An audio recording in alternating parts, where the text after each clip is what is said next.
की पुत्री सुख संपदा से युक्त पति के घर में लक्ष्मी बने।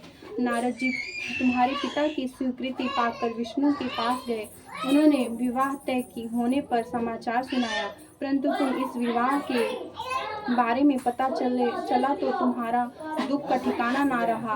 तुम्हें इस प्रकार से दुखी देखकर तुम्हारी एक सखी ने तुम्हारे दुख का कारण पूछने पर तुमने बताया, मैंने सच्चे मन से भगवान शिव का वरण किया है, किंतु मेरे पिता मेरा विवाह विष्णु जी के साथ तय कर दिया है। मैं विचित्र धर्म संकट में हूँ। अब मेरे पास प्राण त्याग देने के अलावा कोई और उपाय नहीं बचा है।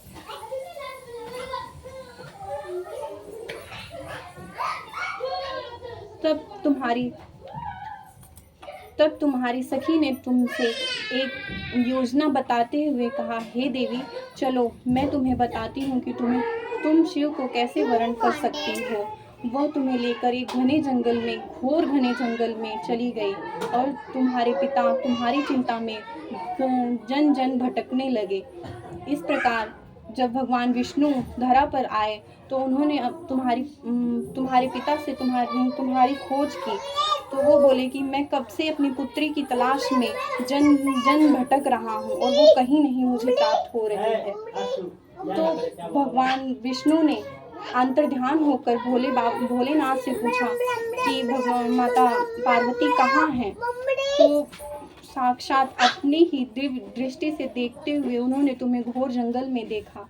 वो तुम्हारे पिता को अपने साथ लेकर और नारद मुनि को अपने साथ लेकर उस स्थान पर पहुँचे और तुम्हें एक गुफा में पाया।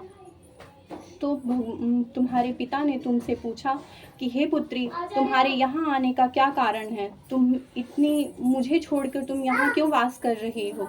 तो तुमने अपने प्राण त्यागने की योजना बताते हुए कहा, पिताश्री, मैंने तन मन धन से भगवान भोले शिव को ही अपना पतिव्रत किया है और आपने मेरा वरण भगवान विष्णु को किया है।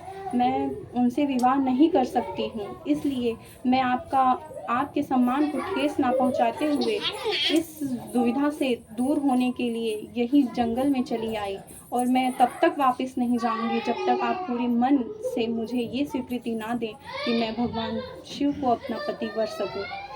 तब तुम्हारी व्यथा को सुनकर भगवान विष्णु कहते हैं कि जो कन्या अपने तन मन से इस व्रत को करती है और भगवान किसी भी पुरुष को अपना वर मानती है, तो वो इस व्रत के द्वारा किए हुए फल से वो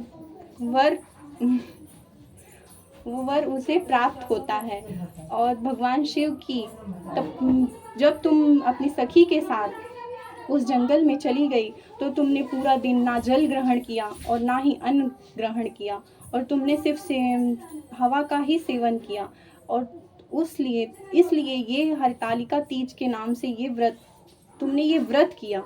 इसलिए जब भगवान शिव ने तुम्हें दर्शन दिया तो उस वक्त ये वरदान दिया कि जो भी कन्या इस व्रत को निर्जला उपवास करेगी उसे ही अपने मन चाहा वर प्राप्त होगा। तुम्हारे पिता ने तुम्हें स्वीकृति दी कि तुम अपने भगवान शिव को अपनी पति के रूप में प्राप्त कर सको और तुम खुशी खुशी अपने पिता के घर लौट गई और तुम्हारा विवाह भगवान शिव के साथ हुआ। इसलिए ये व्रत हरतालिका तीज के नाम से प्रसिद्ध है।